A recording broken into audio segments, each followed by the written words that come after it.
Comment choisir vos compléments nutritionnels? Que vous ayez une perte d'appétit, un problème de déglutition, une perte de poids inhabituelle, une affection qui vous empêche de vous alimenter correctement ou des carences, votre médecin vous a prescrit des compléments nutritionnels oraux. Et vous voilà à la pharmacie et vous tendez votre ordonnance à la gentille pharmacienne qui vous demande ce que vous préférez. Mais il y a tellement de choix que vous êtes perdu. De la soupe, du jus, des crèmes, des biscuits, il y en a vraiment pour tous les goûts. Alors comment faire pour ne pas avoir l'impression de manger de la nourriture pour animaux ou bien des rations militaires? Premier petit conseil que je peux vous donner, c'est d'aller directement sur le site des industries pharmaceutiques.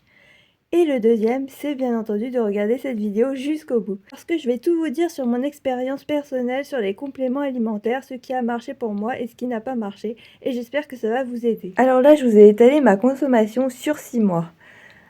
Ça fait pas beaucoup parce qu'il y a certaines choses que j'ai pas gardées. Donc là, c'est un mélange d'échantillons et de ce que j'ai pu avoir en pharmacie.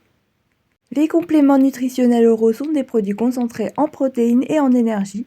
Ils sont conçus pour prendre en charge la perte de poids en cas d'apport alimentaire insuffisant ou bien la dénutrition.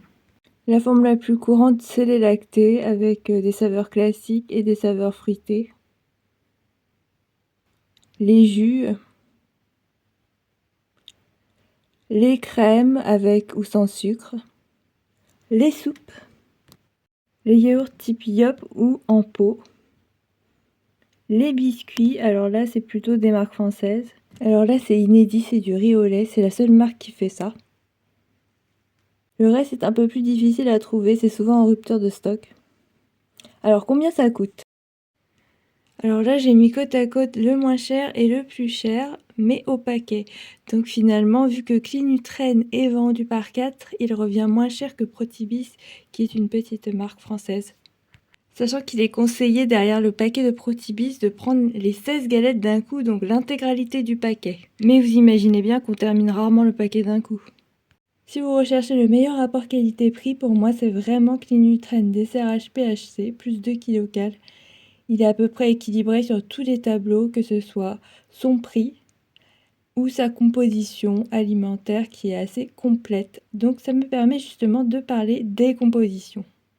Alors je vais pas revenir en détail sur la composition parce que c'est assez compliqué, donc puis de toute façon vous pouvez tout retrouver sur internet.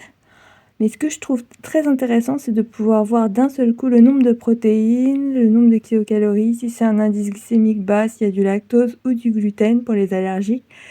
Donc sur certains produits, voilà, il y a des petits macarons comme ça. Ça vous permet de voir d'un seul coup en pharmacie si ça vous convient ou pas. Ça, c'est les bouteilles Frais-Ubin, très pratique aussi. Et sur ce, cette vidéo est terminée. J'espère que ça vous aura plu, ou en tout cas que ça vous aura permis de vous orienter parmi tous les produits qui existent en pharmacie. Et puis sur ce, moi je vous dis à bientôt pour une prochaine vidéo. N'hésitez pas à lâcher un pouce bleu, à mettre un commentaire si vous avez des questions. Et ben j'y répondrai. En tout cas, ça me fera plaisir de savoir que vous êtes là. Ça m'encouragera à faire d'autres vidéos. Et puis à bientôt. Bisous!